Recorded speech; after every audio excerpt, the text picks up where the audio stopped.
사람은 누구나 넓은 집과 여유로운 삶, 그리고 마음의 평화를 꿈꾼다. 하지만 이상하지 않은가? 집이 넓어질수록 오히려 답답해지고 시간이 많을수록 불안하며 가진 것이 늘어날수록 마음은 더 무겁다. 나는 평생 현장에서 일하며 그 이유를 깨달았다. 맨손으로 시멘트를 섞고 비 오는 날엔 맨발로 공사장을 뛰어다니며 배운 것이 있다. 삶이란 쌓을수록 복잡해지고 비울수록 명확해진다는 것이다. 그러나 사람들은 그 단순한 진리를 외면한다. 버리지 못한다. 쓸모없는 물건을 쌓아두고 끝난 인연을 붙잡고 이미 지난 실패를 되새긴다. 결국 그 짐이 마음의 짐으로 변해 삶을 눌러버린다. 한 번은 한 직원의 책상을 본 적이 있다. 서류가 산더미처럼 쌓여 있었다. 그는 말했다. 언젠가 쓸지도 몰라서 버리지 못했습니다. 그 말이 꼭 인생 같았다. 사람들은 언젠가를 핑계로 오늘을 미룬다. 언젠가를 위해 준비한다며 정작 지금을 놓친다. 매일함은 복잡하고 마음은 늘 좁다. 사실 집이 어질러지는 이유는 게으름이 아니다. 버리지 못하는 마음 때문이다. 혹시 필요할까봐, 아직 쓸만한데, 이 두 마디가 평생의 짐이 된다. 나는 수많은 사람을 만났다. 그들 중 성공한 사람과 실패한 사람의 차이는 돈이나 학벌이 아니었다. 그것은 결단력이었다. 불필요한 것을 버릴 줄 아는 용기. 그것이 사람의 크기를 결정했다. 집이 어질러진 사람은 마음도 어질러져 있고 서류를 쌓아두는 사람은 미련을 쌓으며 산다.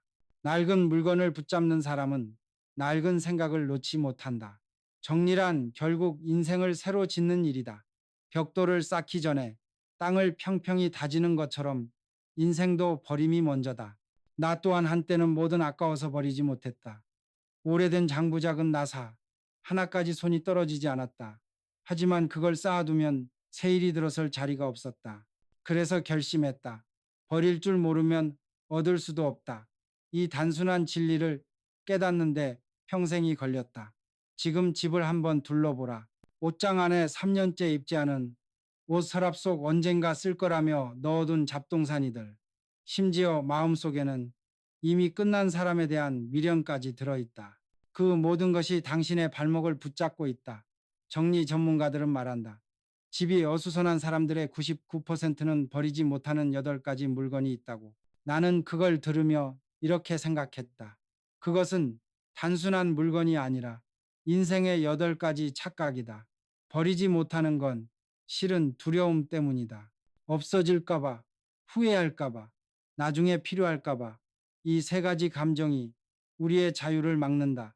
이제부터 그 착각을 하나씩 걷어내보자. 그것은 단순히 청소가 아니라 인생을 다시 시작하는 의식이다. 낡은 것을 버려야 새로운 것이 들어온다. 텅 빈 그 자리에 새로운 기회, 새로운 사람, 새로운 행복이 들어선다. 경제학에서도 비슷한 이야기가 있다. 오래된 재고를 정리해야 새로운 상품이 유통된다. 기업의 성장은 결국 회전율에 달려 있다. 인생도 다르지 않다. 쌓아둔 마음의 재고를 비워야 새로운 삶이 순환한다. 나는 늘 직원들에게 말했다. 돈보다 중요한 건 공간이다. 물건이든 생각이든 꽉 차 있으면 새 바람이 들어오지 못한다. 그건 집도 인생도 같다. 정리란 단순히 비우는 일이 아니라 숨통을 트는 일이다. 이제 그 첫걸음을 함께 해보자. 당신의 집 어디엔가 작게라도 시작할 수 있는 첫 공간이 있을 것이다. 그것이 부엌이든 책상이든 혹은 마음 한켠이든 상관없다. 오늘 우리가 버릴 첫 번째는 약통 속의 시간이다.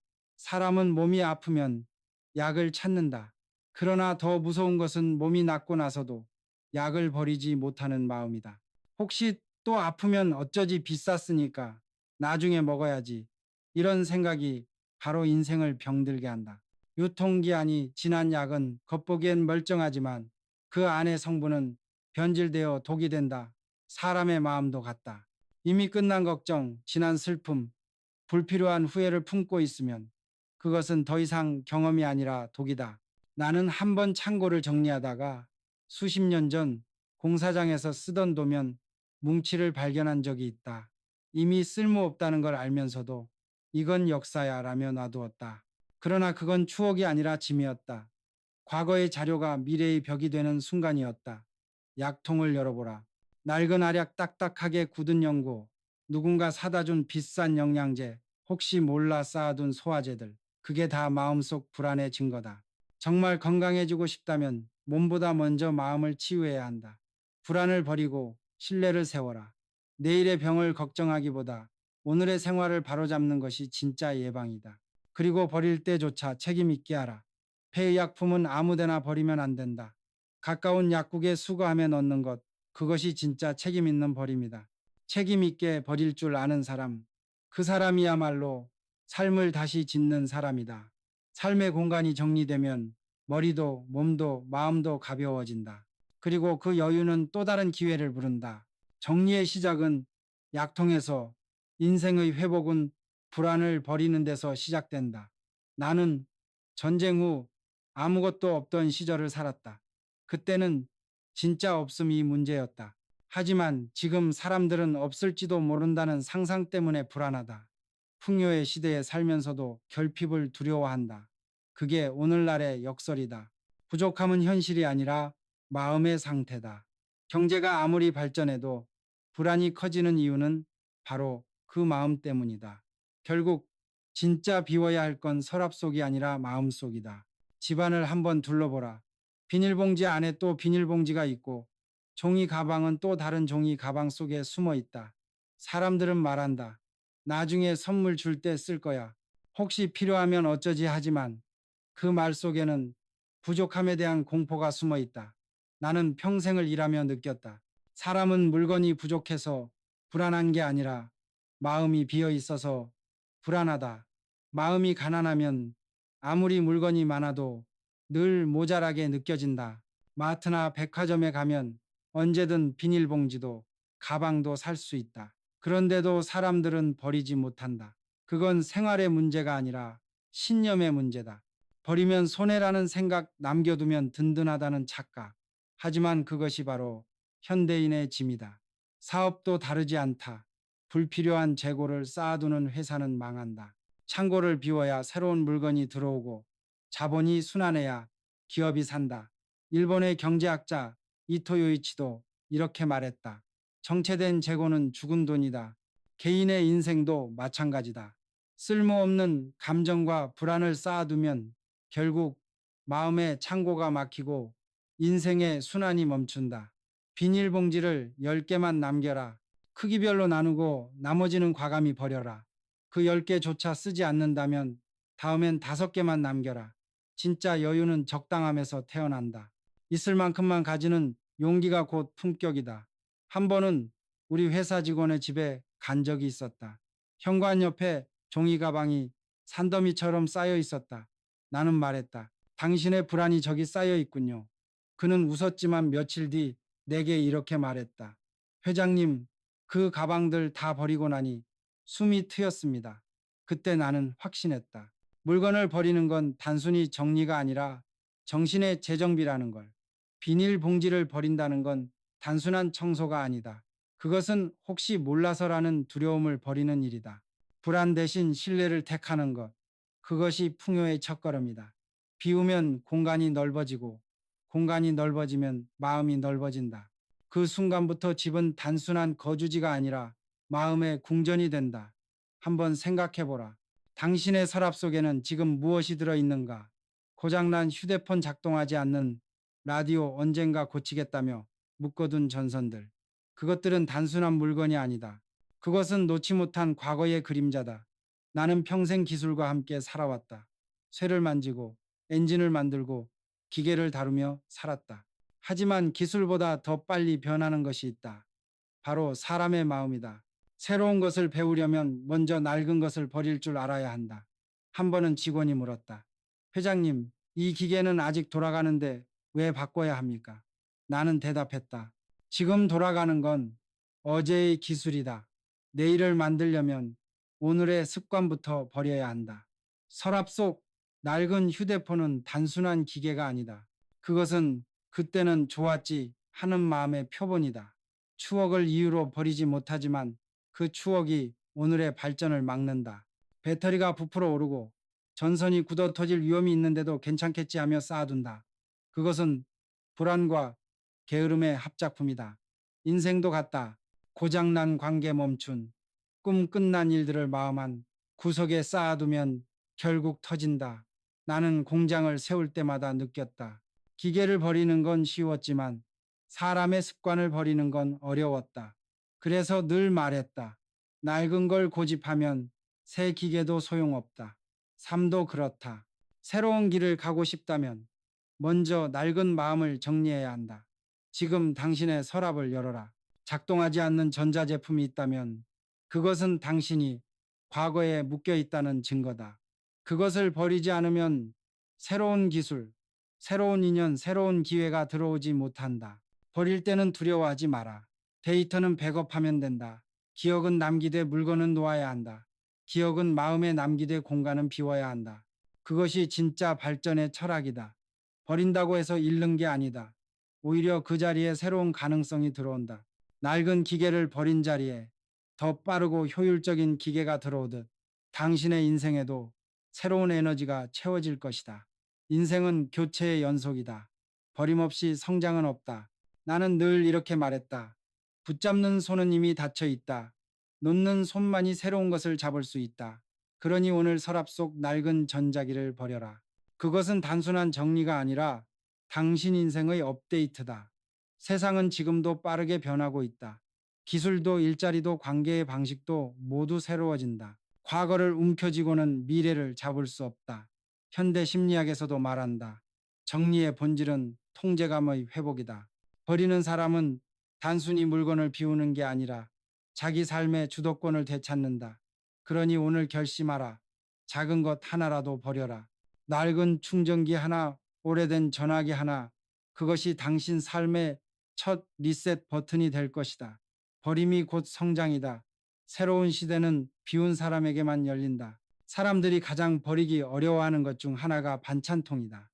뚜껑이 없는 것도, 색이 누렇게 변한 것도, 심지어 금이 간 것도 아직 쓸 수 있다는 이유로 꾹꾹 쌓아둔다. 하지만 나는 이렇게 말하고 싶다. 그 반찬통 안에는 음식이 아니라 아까움이 썩고 있다. 사람들은 물건을 아껴둔다고 생각하지만 실상은 마음을 썩히고 있는 것이다. 나는 사업을 하며 수많은 결정을 내려야 했다. 버릴 줄 모르는 회사는 결국 무너졌다. 창고에 불량품을 쌓아두고 언젠가 쓰겠지 하며 보관한 자재들이 결국 회사를 짓눌렀다. 인생도 다르지 않다. 언젠가 쓸 거야 하며 쌓아둔 물건들이 결국 우리의 시간과 공간 그리고 마음의 건강을 빼앗는다. 사실 플라스틱 용기에도 유통기한이 있다. 2년이 지나면 표면이 거칠어지고 그 틈새에는 세균이 자라난다. 아무리 깨끗이 씻어도 완전히 제거되지 않는다. 그런데도 사람들은 버리지 않는다. 돈이 아깝기 때문이다. 그러나 그 아까움 하나가 가족의 건강을 해치고 마음의 평화를 무너뜨린다. 나는 늘 이렇게 말했다. 돈은 다시 벌면 된다. 하지만 건강과 시간은 돌아오지 않는다. 반찬통 하나를 버릴 줄 모르면 인생에 큰 결단도 내리지 못한다. 주방을 떠올려 보라. 뚜껑이 맞지 않는 통색이 바랜 용기 냄새가 밴 그릇들. 그것은 단순한 플라스틱이 아니다. 그것은 당신이 과거를 붙잡고 있는 증거다. 한번 그 통을 햇빛에 비춰보라. 흐릿하고 불투명하다면 이미 수명이 끝난 것이다. 손톱으로 긁어봐라. 자국이 쉽게 난다면 그건 이미 오래된 마음처럼 약해진 것이다. 새로 살 때는 유리나 스테인리스 제품으로 바꿔라. 가격이 조금 더 들더라도 그것은 건강이라는 투자를 의미한다. 실제로 유럽의 많은 가정에서는 3년마다 주방 용기를 전면 교체한다. 환경 오염을 줄이기 위해 재활용품 수거 체계도 잘 갖추어져 있다. 버림은 낭비가 아니라 순환이다. 우리 사회도 이제는 아껴 쓰기에서 올바르게 비우기로 철학을 바꿔야 한다. 같은 브랜드 같은 크기로 통일해보라. 주방의 질서가 한층 깔끔해지고 마음의 질서도 함께 정리된다. 정리란 단순히 공간의 문제가 아니라 삶의 품격을 회복하는 과정이다. 낡은 통을 버릴 줄 아는 사람이 낡은 생각도 버릴 수 있다. 아까워서 쌓아둔 그 용기 사실은 당신의 인생을 갉아먹는 그릇이다. 버려야 새로운 그릇을 드릴 수 있다. 그 순간 냄새 대신 새 공기가 들어오고 답답함 대신 여유가 스며든다. 정리는 결국 자기 자신에 대한 예의다. 그리고 이상하게도 정리가 시작되면 돈의 흐름도 달라진다. 불필요한 지출이 줄고 진짜 필요한 곳에 집중하게 된다. 미국 심리학자 윌리엄 제임스는 이렇게 말했다. 혼란은 정신에 세금을 부과한다. 정돈된 공간에서 사는 사람은 사고가 빠르고 결정이 명확하다. 반대로 어질러진 공간은 마음의 혼란을 키운다. 한 번쯤은 이런 경험이 있을 것이다. 충전선을 찾다가 서랍을 열었는데 엉킨 전선들이 뱀처럼 얽혀 있는 모습. 그걸 풀다가 짜증이 치밀고 결국 아무것도 찾지 못한 채 덮어버린 적. 그것은 단순한 물건 문제가 아니다. 당신의 인생이 지금 그렇게 얽혀 있다는 신호다. 나는 늘 말했다. 복잡한 일로도 단순하게 풀어라. 전선이 엉키는 이유는 명확하다. 한꺼번에 쑤셔넣기 때문이다. 정리하지 않고 당장 급하다고 밀어넣은 결과다. 사람의 삶도 그렇다. 그날그날 미뤄둔 감정, 미뤄둔 일, 정리하지 않은 약속들이 결국 마음을 옥죄어 버린다. 평균적인 가정에는 사용하지 않는 전선이 40개가 넘는다고 한다. 그걸 찾고 정리하는 데 쓰는 시간이 평생 120시간, 무려 보름이다. 당신은 인생의 보름을 쓸모없는 전선 때문에 잃는 셈이다. 인생의 시간이 그렇게 새어나간다. 나는 공장에서 이런 규칙을 세웠다. 안 쓰는 부품은 창고에 두지 마라. 내일의 기계는 오늘의 부품으로만 돌아간다. 이 단순한 원칙이 회사를 살렸다. 전선도 사람도 관계도 같다. 지금 쓰지 않는 건 이미 당신의 것이 아니다. 모든 전선을 꺼내라. 그리고 실제로 사용하는 기기와 매칭해보라. 맞지 않는 건 과감히 버려라. 피복이 벗겨지거나 구부러진 것은 특히 위험하다. 그것은 불씨처럼 마음의 불안을 키운다.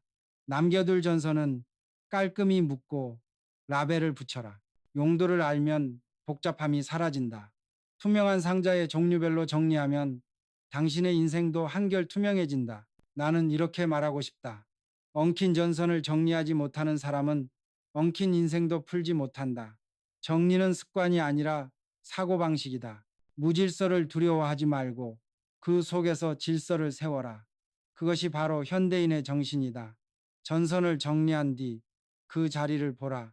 공간이 넓어진 것 이상으로 머릿속까지 시원해질 것이다. 잡음이 사라지면 음악이 들리고 복잡함이 사라지면 인생의 소리가 들린다. 결국 정리란 마음의 전파를 맑게 하는 일이다. 이제 당신의 삶 속 엉킨 전선을 하나씩 풀어보라. 밀어둔 전화, 묵은 감정, 오래된 미련. 그것들도 다 얽힌 선들이다. 풀어야 전류가 흐르고 전류가 흘러야 불이 켜진다. 그리고 그 불빛 속에서 당신의 인생은 다시 밝아질 것이다. 사람들은 종종 이렇게 말한다. 이 병 나중에 꽃병으로 쓸 거야. 예쁘니까 버리긴 아깝잖아. 하지만 나는 그 병을 볼 때마다 느낀다. 쓸모없음을 가능성으로 포장한 착각. 그것이 바로 공병이다. 나는 젊은 시절 사업을 하며 그 착각이 얼마나 위험한지를 뼈저리게 배웠다. 공장 하나를 팔아야 할 때가 있었다. 이미 낡고 유지비만 늘어가는 건물이었지만 나는 언젠가 쓸 수도 있겠지 라는 생각에 버티었다. 그러나 시간이 지날수록 관리비는 늘고 결국 그곳이 회사의 발목을 잡았다. 그때 나는 배웠다. 언젠가라는 단어만큼 위험한 약속은 없다. 그 말은 내일을 바라보는 것 같지만 사실은 오늘을 미루는 핑계다. 집안을 둘러보면 향수병, 화장품병, 와인병, 유리병이 선반 위에 예쁘게 혹은 어지럽게 쌓여 있다. 그것들은 언젠가의 가능성이 아니라 지금의 정체다. 공병을 버리지 못하는 이유는 단순하다. 예쁘고 아깝고 쓸모 있을 것 같기 때문이다. 인간적인 정이다. 하지만 그 정 때문에 사람은 종종 멈춘다. 쓸모없는 가능성에 묶인 채 현실의 기회를 놓친다. 나는 한 번 오래된 트럭을 버리지 못했던 적이 있다. 그 트럭에는 내 청춘이, 내 노동이, 내 꿈이 담겨 있었다. 그러나 그 트럭이 고장나 멈추던 날 나는 깨달았다. 추억은 남겨도 짐은 버려야 한다. 물건이든 기억이든 제때 놓지 않으면 그건 짐이 된다. 공병은 당신의 미련을 닮았다. 언젠가 쓸 거라며 쌓아두지만 결국 먼지만 쌓인다. 심지어 세척되지 않은 병에는 곰팡이와 세균이 번식한다. 겉은 반짝이지만 속은 썩어 있는 셈이다. 그것은 물건의 문제가 아니라 삶의 청결함을 잃은 문제다. 한번 실천해보라. 집안의 공병을 모두 꺼내어보라. 그 양에 아마 깜짝 놀랄 것이다. 변색된 것, 흠집 난 것, 1년 넘게 안 쓴 것은 즉시 버려라. 정말 쓰고 싶다면 단 2개만 남겨라. 그 자리에서 바로 꽃을 꽂거나 양념을 담아라. 언젠가가 아니라 지금 써라. 만약 그것조차 귀찮다면 그건 필요 없는 것이다. 사람들은 흔히 착각한다. 많이 쌓아두면 풍요롭다고. 하지만 진짜 풍요는 비움에서 온다. 공병이 사라진 선반에는 새 공기가 흐르고 공간에는 여유가 깃든다. 그 여유는 단순한 깔끔함이 아니라 마음의 질서다. 나는 평생 이렇게 살아왔다. 낡은 기계를 버리고 헛된 희망을 버리고 쓸모없는 걱정을 버리며 살았다. 버릴 때마다 내 삶은 가벼워지고 생각은 명확해졌다. 공병을 비우는 일은 단순한 청소가 아니다. 그것은 가능성의 착각을 버리는 일이다. 그 순간부터 인생은 현실 위에 선다. 실제로 심리학 연구에서도 공간의 정도는 자기 효능감을 높인다고 한다. 눈앞의 혼란을 해결하는 경험은 마음의 질서, 회복과 직접 연결되어 있다. 우리가 공병을 버리며 느끼는 후련함은 단순히 공간의 변화가 아니라 정신적 치유의 증거다. 한번 눈을 감고 상상해 보라. 공병이 가득한 선반과 비워진 선반의 차이. 전자는 언젠가의 가능성에 매여 있는 공간이고 후자는 지금을 살아가는 사람의 공간이다. 인생의 무게는 결국 언젠가라는 말에서 비롯된다. 그리고 이 버림의 철학은 일상뿐 아니라 사회에도 통한다. 일본의 단샤리 문화가 전 세계적으로 주목받는 이유도 거기에 있다. 단준 불필요한 것을 거절하고 샀어 이미 가진 것을 버리고 리리 집착에서 벗어난다. 이 세 단어는 인생의 경영에도 똑같이 적용된다. 불필요한 관계를 끊고 쓸모없는 집착을 버리고 후회의 감정에서 자유로워지는 것. 그것이 진정한 단샬이다. 우리 세대는 모으는 시대를 살아왔다. 모아야 살 수 있었고 아껴야 버틸 수 있었다. 그러나 지금은 다르다. 시대는 순환을 요구한다. 모으는 사람이 아닌 나누는 사람이 강한 시대다. 물건이 돌면 마음이 돌고 마음이 돌면 세상이 흐른다. 공병을 버린 자리에 꽃 한 송이를 꽂아보라. 당신의 마음에도 바람이 든다. 그 바람은 새 기운을 불러오고 그 기운은 삶의 방향을 바꾼다. 버림은 끝이 아니라 시작이다. 버려야 비로소 새 생명이 자란다. 공병을 정리하며 나는 늘 이런 생각을 한다. 삶은 결국 공병 같구나. 한때는 가득 차 빛나던 것도 언젠가 비게 마련이다. 하지만 그 빈 병을 비워야 다시 채울 수 있다. 우리의 인생도 마찬가지다. 다 비워야 다시 채워진다. 오늘 당신의 선반이 병들을 바라보라. 그것들은 단지 유리병이 아니라 미련과 가능성의 상징이다. 하나를 버릴 때마다 당신의 삶은 한결 가벼워지고 내일의 문이 조금 더 열린다. 비움은 결코 손해가 아니다. 그것은 삶의 순환을 다시 돌리는 가장 지혜로운 시작이다. 사람들은 종종 이렇게 말한다. 이건 아껴둬야 해. 손님 오면 쓰려고. 새 수건은 아직 때가 아니야. 그러나 나는 이렇게 말하고 싶다. 그때는 평생 오지 않는다. 인생을 살며 깨달은 게 있다. 기회는 기다리는 사람에게 오지 않는다. 움직이는 사람에게만 온다. 행복도 같다. 언젠가라고 말하는 사람은 결국 그 언젠가를 만나지 못하고 늙는다. 당신의 장롱을 열어보라. 결혼할 때 사둔 새 이불 선물로 받은 수건 세트, 포장도 뜯지 않은 채 수년째 쌓여 있지 않은가. 그걸 볼 때마다 우리는 속으로 이렇게 말한다. 아깝다. 아직 쓸 때가 아니야. 그 말 속에는 가난한 마음이 숨어 있다. 지금을 두려워하는 마음, 현재를 미루는 습관. 나는 젊은 시절 공장 숙소에서 살았다. 잠자리는 좁고 불편했다. 그러나 어느 날 문득 깨달았다. 이불이 세다고 편한 게 아니다. 몸과 마음이 편해야 편한 것이다. 그날 나는 낡은 이불을 버리고 가장 좋은 것을 꺼내 덮었다. 그 밤에 느낀 따뜻함을 나는 아직도 기억한다. 행복은 그렇게 지금에 있다. 새 수건을 꺼내라. 포장을 뜯고 세탁하고 햇빛에 말려라. 그걸 덮는 순간 깨닫게 될 것이다. 내가 왜 이렇게 오래 미뤘을까? 그것은 단순한 사치가 아니라 자기 존중의 시작이다. 지금의 나를 아끼는 사람이 진짜 부자다. 심리학자들은 말한다. 아껴두면 스트레스를 낳는다. 언젠가 써야 한다는 부담, 아깝다는 죄책감이 쌓여 마음을 병들게 한다. 나는 평생 현장에서 사람들을 보며 그걸 느꼈다. 아껴둔 사람일수록 결단이 늦고 후회가 많았다. 낡은 수건으로 얼굴을 닦으며 새 수건을 쌓아두는 건 모순이다. 그것은 절약이 아니라 두려움의 습관이다. 인생은 아껴둘 수 있는 것이 아니다. 사는 것은 지금뿐이다. 어쩌면 우리는 물건을 아끼는 것이 아니라 현재를 사는 용기를 미루고 있는지도 모른다. 혹시 너무 많아 다 쓸 수 없다면 주저하지 말고 나눠라. 당신이 쌓아둔 수건 한 장이 누군가에게는 절실한 온기가 된다. 나눔은 단순한 기부가 아니다. 그것은 세상과 연결되는 방법이다. 물건이 돌면 마음이 돌고 마음이 돌면 세상이 움직인다. 실제로 하버드대 행복연구소의 분석에 따르면 사용하지 않는 소유물을 줄이고 타인과의 교류를 늘린 사람들의 행복 지수는 평균 23% 높아진다고 한다. 물건을 나누는 행위는 곧 자신의 여유를 세상에 돌려주는 일이다. 그것이 진짜 부자들의 습관이다. 새 것을 꺼내 쓰는 것은 낭비가 아니다. 그것은 지금을 존중하는 행위다. 오늘의 나를 위해, 오늘의 삶을 위해 가장 좋은 것을 쓰는 것. 그것이 진짜 부자의 습관이었다. 나는 늘 이렇게 말했다. 언젠가 쓸 거면 그 언젠가는 오늘이어야 한다. 나는 한 번 이런 일을 겪었다. 어느 날 회의 중 한 직원이 내게 선물을 건넸다. 고급 필기구였다. 나는 웃으며 말했다. 이건 너무 아까워서 못 쓰겠네. 그러자 그는 진지한 얼굴로 말했다. 회장님, 그 말은 이 펜이 평생 쓰이지 않을 거란 뜻 아닙니까? 그 순간 나는 펜을 꺼내 첫 줄을 적었다. 오늘 쓴 것이 진짜 선물이다.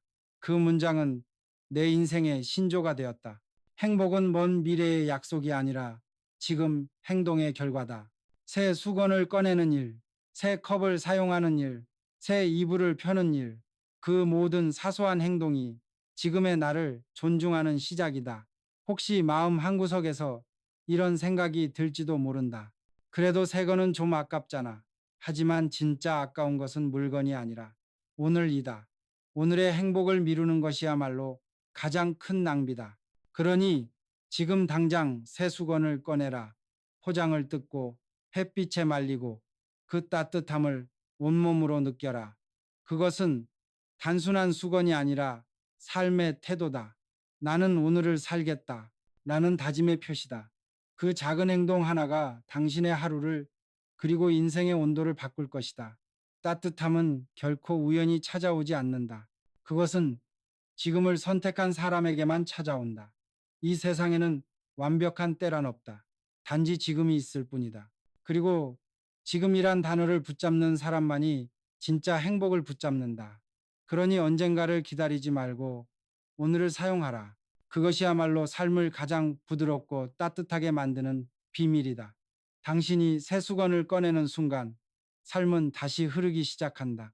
머뭇거림이 사라지고 미루던 일들이 하나씩 움직인다. 인생이란 결국 마음의 방향이다. 당신이 오늘을 향해 수건 한 장을 꺼내드는 순간 그 손끝에서 인생의 새로운 계절이 시작된다. 나는 종이를 두려워했다. 종이는 얇지만 쌓이면 산이 된다. 그리고 그 산은 결국 사람의 머리 위로 무너진다. 책상 위 서류 더미를 보면 그 사람의 인생이 보인다. 정리되지 않은 사람은 생각도 정리되지 않는다. 어느 날 한 직원의 책상을 봤다. 끝난 계약서, 지난 보고서, 언젠가 필요할지도 몰라 쌓아둔 영수증들. 나는 물었다. 이건 왜 아직도 여기에 있나? 그는 말했다. 혹시 나중에 필요할까 봐요. 그 말을 듣는 순간 나는 웃었다.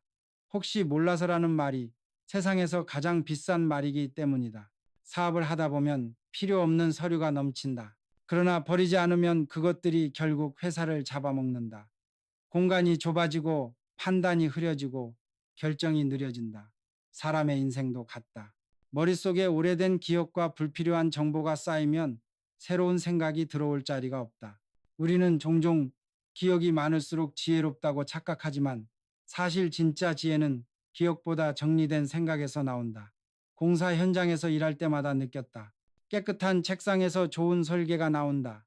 현장이 정리돼야 일의 흐름이 보인다. 삶도 같다. 머리가 복잡한 사람은 방이 어수선하고 방이 어수선한 사람은 결국 생각이 꼬인다. 공간의 무질서는 곧 마음의 무질서다. 사람들이 종이를 버리지 못하는 이유는 단순히 필요할지도 모른다는 불안 때문이다. 혹시 세무서에서 찾으면 어쩌나, 혹시 나중에 증명이 필요하면 어쩌나, 하지만 대부분의 걱정은 쓸모없는 걱정이다. 법적으로 일반 영수증은 5년만 지나면 의미가 없다. 그 이후의 종이는 단지 불안의 증거일 뿐이다. 지금 당장 책상 위에 모든 종이를 모아보라. 5년이 지난 것은 과감히 찢어버려라. 개인정보가 있다면 파쇄하고 남겨둘 것은 항목별로 파일을 만들어라. 의료보험 자산보증서 이 네 가지면 충분하다. 그 이상은 집이 아니라 서류 창고다. 나는 믿는다. 정리는 단순히 치우는 일이 아니다. 그것은 생각의 재정비다.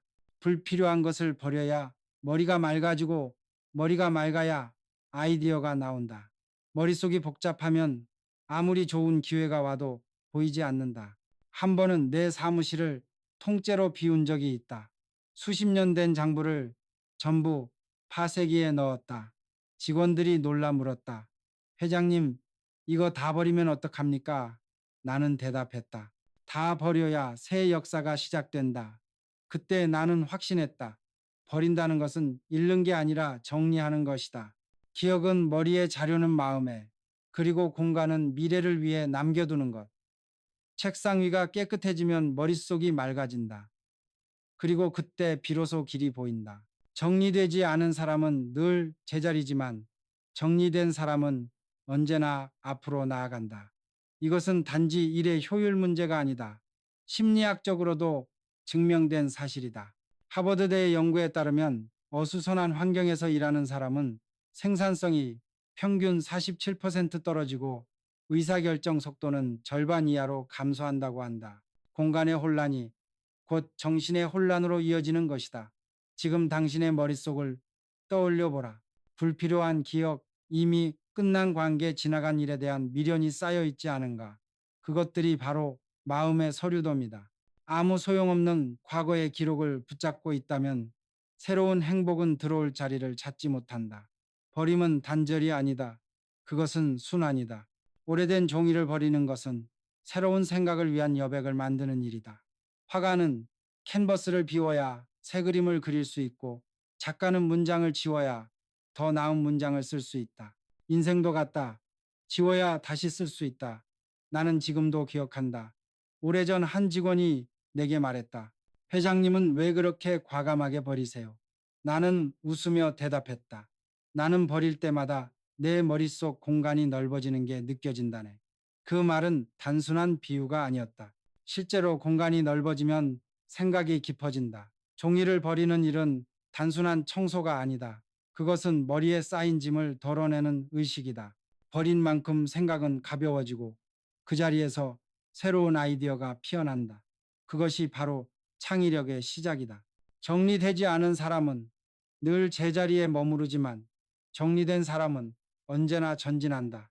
인생은 끊임없이 새로 짓는 과정이다. 집을 새로 지으려면 먼저 땅을 다듬듯 삶을 새로 설계하려면 먼저 버려야 한다. 지금 막혀 있는 인생이라면 그건 아직 비우지 않았기 때문이다. 사람은 버리는 법을 배워야 한다. 버림은 후회가 아니라 선택이다. 유통기한 지난 약은 불안을 비닐봉지는 결핍을 고장난 기계는 과거를 변색된 반찬통은 아까움을 엉킨 전선은 혼란을 공병은 착각을 새 수건은 미루는 습관을 오래된 서류는 불안을 상징한다.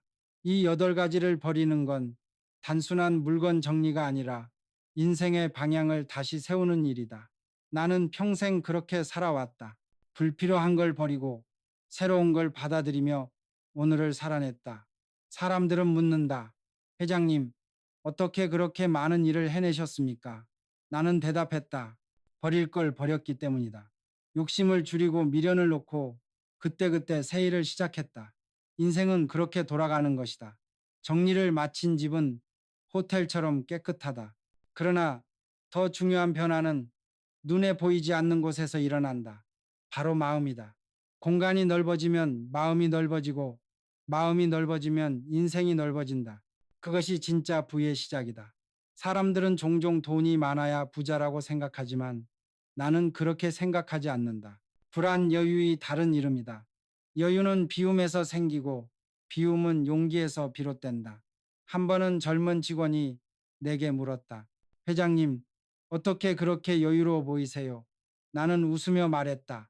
나는 가진 게 많아서가 아니라 버린 게 많아서 그렇다.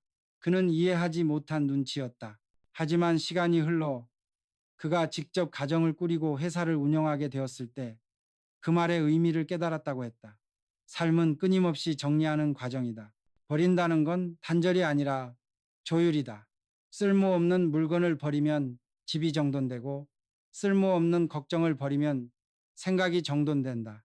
그리고 정돈된 생각 속에서 기회가 태어난다. 경제에서도 마찬가지다. 불필요한 자산을 정리한 기업일수록 위기에서 빠르게 회복한다. 정리의 힘은 삶에도 경영에도 통한다. 오늘 당장 약통을 열어보고 봉투를 정리하고 서류를 버려라. 그것은 단순한 청소가 아니다. 그것은 당신 인생의 새 공장 착공식이다. 새로운 삶을 짓는 첫 삽은 언제나 비움에서 시작된다. 땅을 고르지 않으면 아무리 좋은 설계도 소용없듯 인생도 먼저 다듬어야 새 계획이 선다. 나는 공장을 지을 때마다 먼저 땅을 본다. 그 땅이 울퉁불퉁하거나 돌이 박혀 있으면 아무리 좋은 자재를 가져와도 튼튼한 건물이 지어지지 않는다. 삶도 같다.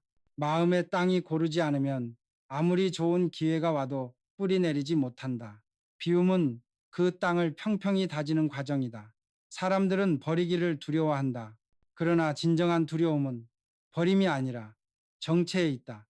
버리지 않으면 인생은 결국 짐만 쌓인 채 멈춘다. 나는 수십 년간 사업을 하며 그걸 수없이 봐왔다.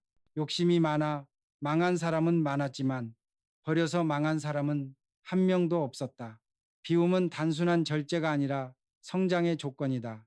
우리가 자주 듣는 말 중 하나가 다운사이징이다. 기업만이 아니라 개인의 삶에도 적용되는 개념이다. 가진 것을 줄이고 단순하게 사는 삶. 그러나 그 단순함은 결코 부족함이 아니다. 그것은 본질로 돌아가는 과정이다. 오늘날의 경제 환경은 빠르게 변한다. 기술은 하루가 다르게 진화하고 사람들의 가치관도 끊임없이 바뀐다. 이런 시대일수록 무엇을 버릴 것인가가 무엇을 가질 것인가 보다 더 중요하다. 버림이 방향을 결정하고 방향이 결국 삶의 질을 결정한다. 나는 늘 이렇게 말한다. 삶은 가진 만큼이 아니라 버린 만큼 완성된다.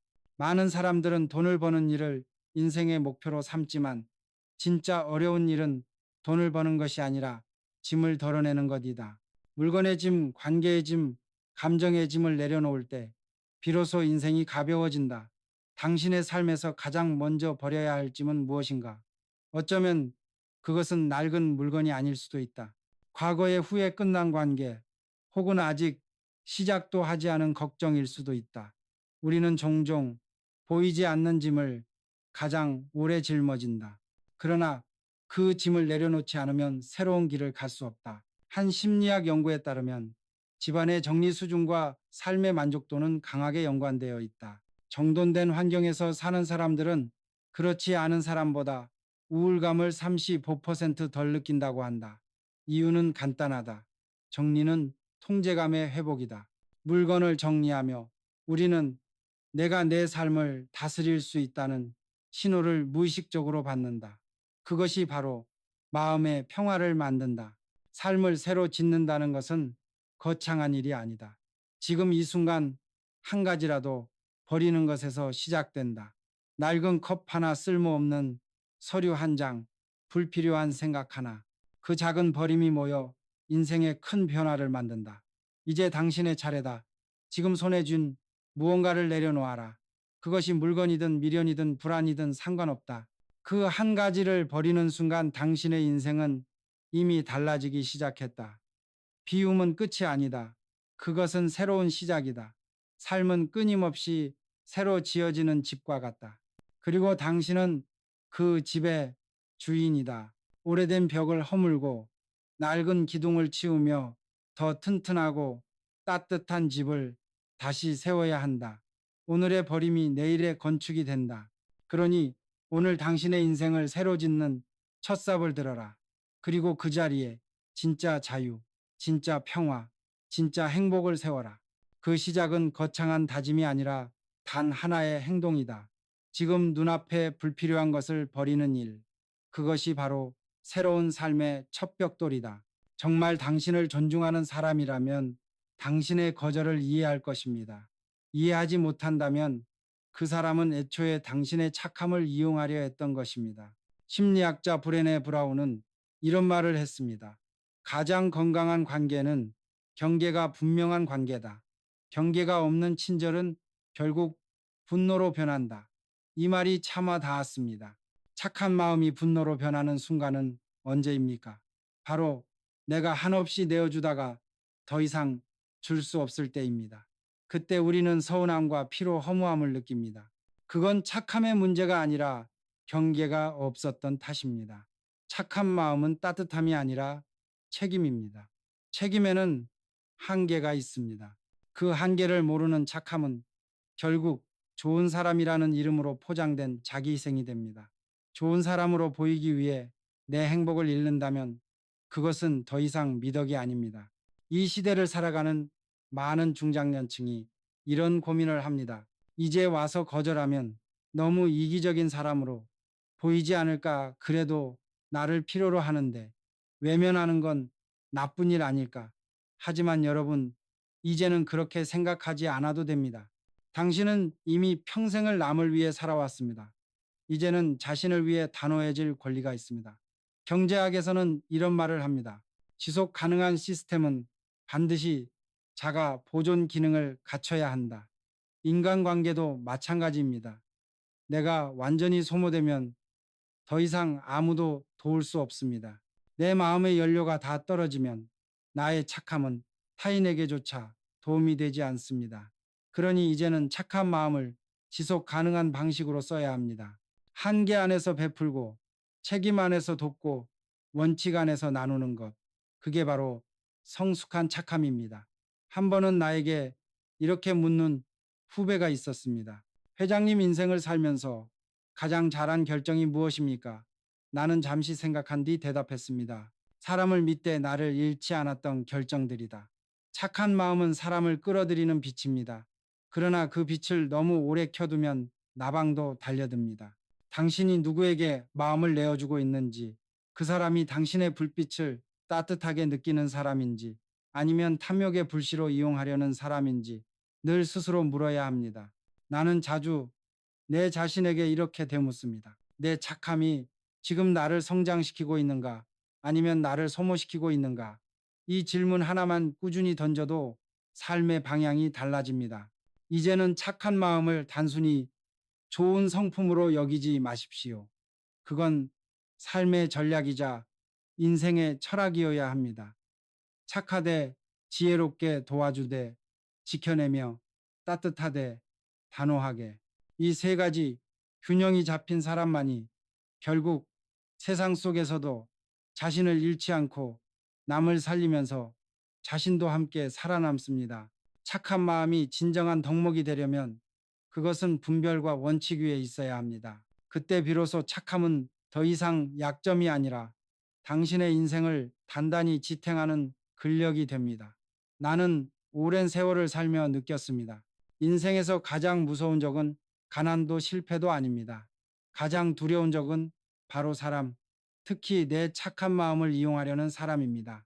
한 번은 평생을 함께하겠다고 말하던 사람이 있었습니다. 그는 처음엔 형제처럼 나를 따랐고 작은 일 하나에도 감사의 말을 잊지 않았습니다. 하지만 사업이 커지고 돈이 오가기 시작하자 그의 태도가 변했습니다. 회장님, 이제 저도 제 몫을 챙겨야 하지 않겠습니까? 나는 웃으며 물론이지 라고 말했지만 그가 말한 목은 상식의 선을 훨씬 넘은 요구였습니다. 나는 단호히 거절했습니다. 그는 그날 이후 내 곁을 떠났고 결국 나를 험담하며 돌아섰습니다. 그때 나는 깨달았습니다. 사람의 진심은 이익이 걸린 순간에 드러난다. 그리고 착한 사람일수록 그 진심을 너무 늦게 알아차린다. 착한 마음이란 사람을 의심하지 않으려는 마음에서 비롯됩니다. 그러나 믿음과 순진함은 다릅니다. 믿음은 검증을 거쳐야 하지만 순진함은 의심조차 하지 않지요. 이 둘을 구분하지 못하면 결국 상처받는 건 항상 착한 사람입니다. 나는 내 자식들에게 이렇게 가르쳤습니다. 사람을 믿을 때는 눈으로 보지 말고 시간을 봐라. 진심은 말로 증명되지 않는다. 시간이 흘러도 변하지 않는 행동만이 진심이다. 그 이후로 나는 어떤 관계든 서두르지 않았습니다. 한 사람의 성품을 판단하기 전에 반드시 기다렸습니다. 그 결과 내 곁에는 짧게 스쳐간 인연은 줄었지만 대신 평생을 함께할 동지들이 남았습니다. 그건 인생에서 가장 값진 자산이었습니다. 심리학자 애덤 그랜트는 인간을 세 가지 유형으로 나눴습니다. 기버 기벌, 테이커 테이컬, 그리고 매처 매철. 기버는 주는 사람, 테이커는 받기만 하는 사람, 매처는 주고받는 균형을 맞추려는 사람입니다. 놀랍게도 연구 결과 가장 큰 성공을 거둔 사람과 가장 큰 실패를 겪은 사람 모두 기버였습니다. 왜일까요? 주는 사람이지만 경계가 있는 기버는 신뢰를 얻고 성장합니다. 그러나 경계가 없는 기버는 이용당하고 소모됩니다. 착한 마음이 인생을 망치는 이유는 바로 여기 있습니다. 경계 없는 착함은 결국 자기 파괴로 이어집니다. 나는 예전에 이런 경험을 한 적이 있습니다. 함께 일하던 거래처 중 한 사람이 있었습니다. 그는 늘 내게 회장님 같은 분은 없습니다. 정말 존경합니다. 라고 말하곤 했습니다. 나는 그의 진심을 믿었습니다. 하지만 몇 달 뒤 그는 내 회사를 배신하고 경쟁사로 정보를 넘겼습니다. 그때 나는 며칠을 잠도 못 자며 괴로워했습니다. 내가 그를 믿은 게 잘못이었나? 아니었습니다. 잘못은 믿은 것이 아니라 검증하지 않은 내 착함에 있었습니다. 그 후로 나는 모든 관계에 단 하나의 원칙을 세웠습니다. 감정으로 사람을 판단하지 말고 일로 판단하라. 사람은 누구나 좋은 말을 할 수 있습니다. 하지만 약속을 지키고 책임을 다하는 사람은 많지 않습니다. 착한 마음은 사람의 말을 고지것대로 믿게 하지만 지혜로운 착함은 행동으로 그 진심을 확인합니다. 이 원칙은 내 인생뿐 아니라 사업에도 큰 변화를 가져왔습니다.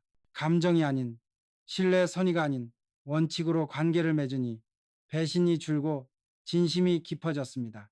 그리고 나는 깨달았습니다. 진짜 신뢰는 착함에서 시작되지만 원칙 위에서만 자란다는 것을. 여러분, 세상에는 여전히 많은 사람들이 있습니다. 당신의 착함을 존중하는 사람도 있고 이용하려는 사람도 있습니다. 중요한 건 그들을 구분할 수 있는 눈을 갖는 것입니다. 그 눈은 하루아침에 생기지 않습니다. 삶의 상처와 배움을 통해 천천히 길러지는 것입니다. 그러니 착한 마음을 버리지 마십시오. 다만 그 마음에 분별의 눈을 달아주십시오. 그 눈이 당신을 지킬 것입니다. 경제와 사회의 흐름을 보아도 마찬가지입니다. 지금 세상은 변화가 빠르고 경쟁은 치열합니다. 착하기만 한 사람은 살아남기 어렵습니다. 하지만 공정하고 단호한 착함, 그건 세상이 가장 필요로 하는 덕목입니다. 그런 사람은 신뢰를 얻고 결국 사람과 세상을 움직입니다. 착한 마음은 결코 세상에 뒤처진 가치가 아닙니다. 다만 시대가 요구하는 새로운 형태의 착함이 필요한 때입니다. 그것은 바로 따뜻하지만 냉철한 마음입니다. 착한 마음이란 결국 사랑의 다른 이름입니다. 그러나 사랑에도 원칙이 있습니다. 그 원칙을 잃은 사랑은 의존이 되고 그 의존은 결국 상처를 남깁니다. 그러니 이 말을 기억하십시오. 착한 마음은 빛이다. 그러나 그 빛에는 반드시 그림자를 막는 울타리가 필요하다. 당신의 마음이 너무 쉽게 세상에 노출되지 않게 그 울타리를 스스로 세워야 합니다. 그 울타리가 바로 당신의 존엄이고 당신의 인생의 기둥입니다. 내가 인생을 걸어오며 가장 강하게 깨달은 건 이것이었습니다. 착한 마음은 꽃과 같다. 그러나 울타리가 없는 꽃밭은 금세 짓밟힌다. 아무리 아름다운 장미라도 가시가 없다면 그 향기를 오래 지킬 수 없습니다. 꽃은 아름다워야 하지만 동시에 스스로를 지키는 방패가 필요합니다. 나는 그 말을 내 삶의 원칙으로 삼았습니다. 착한 마음이란 결코 포기해야 할 미덕이 아닙니다. 다만 지혜와 함께 다루어야 할 도구입니다. 내가 겪었던 수많은 경험 속에서 착한 마음은 나를 성장시킨 빛이기도 했고, 나를 상처 입힌 불씨이기도 했습니다. 그 불씨를 어떻게 다루느냐에 따라 인생의 방향이 달라졌습니다.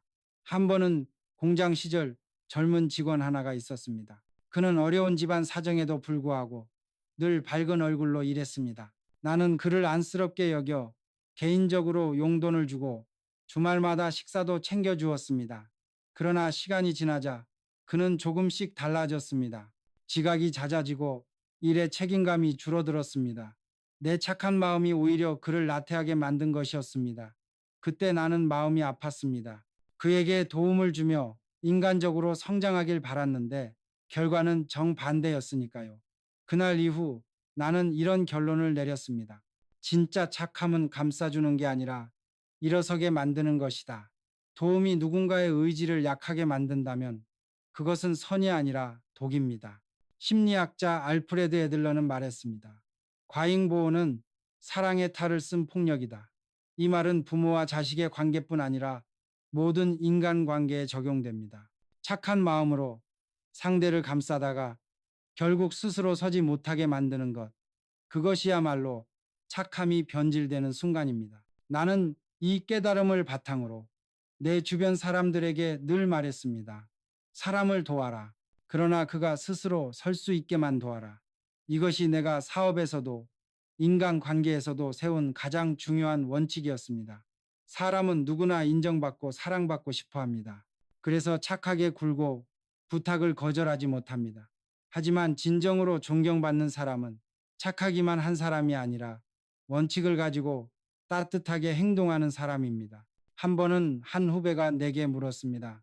회장님, 왜 그렇게 원칙을 강조하십니까? 나는 웃으며 대답했습니다. 원칙이 없으면 착함은 오래가지 못하기 때문이다. 실제로 사회에서도 원칙을 지킨 사람은 시간이 지나면 평가가 바뀝니다. 처음엔 냉정하다, 융통성이 없다 하던 사람들이 결국 이렇게 말합니다. 그 사람 참 믿을 만하다. 그 말보다 더 큰 칭찬은 없습니다. 통계적으로도 흥미로운 사실이 있습니다. 세계경제포럼 WEF의 리더십 연구에 따르면 공정함과 일관성을 가진 리더가 친절함으로만 평가받는 리더보다 조직의 신뢰도와 성과가 40% 이상 높았습니다. 즉, 착함보다 원칙이 더 큰 신뢰를 만든다는 것입니다. 착한 마음이 나를 무너뜨릴 때가 있습니다. 그건 언제나 원칙 없는 착함일 때입니다. 남의 부탁을 들어주며 이번만은 괜찮겠지라고 스스로를 설득하는 순간 그 착함은 무너집니다. 한 번의 양보가 두 번의 요구를 부르고 결국 내 삶의 경계가 무너지는 것이죠. 나는 인생의 여러 고비마다 이 말을 떠올렸습니다. 착하되 어리석지는 말라. 어리석은 착함은 스스로를 갉아먹습니다. 그러나 현명한 착함은 자신을 세우고 타인을 일으킵니다. 여러분의 인생에서도 지금 그 경계가 필요합니다. 누군가가 당신의 시간을, 돈을, 마음을 요구할 때 잠시 멈추고 스스로에게 물어보십시오. 이건 진짜 도움인가 아니면 나를 소모시키는 일인가? 이 질문 하나로 많은 관계가 달라질 것입니다. 착한 마음은 칼과 같습니다. 손에 쥐고 방향을 아는 사람에게는 무기가 되지만 그렇지 않은 사람에게는 자신을 베는 흉기가 됩니다. 그러니 이제부터는 착한 마음을 그냥 좋은 성품으로만 여기지 마십시오. 그건 인생의 도구이자 전략입니다. 착한 마음이 원칙과 함께 쓰일 때 그것은 세상을 바꾸는 힘이 됩니다. 당신의 착함이 오늘도 누군가에게 빛이 되길 바랍니다. 하지만 그 빛이 당신의 삶을 태워버리지 않도록 당신만의 울타리를 세워두십시오. 착한 마음은 세상을 따뜻하게 만듭니다. 그러나 그것이 당신 자신을 잃게 만든다면 그건 더 이상 착함이 아닙니다. 이제 나는 이렇게 말하고 싶습니다. 착한 마음은 선물이다. 그러나 그 선물은 먼저 나 자신에게 줘야 한다. 나를 지키는 착함만이 진짜 착함입니다. 그리고 그런 사람만이 결국 세상을 바꾸는 사람입니다.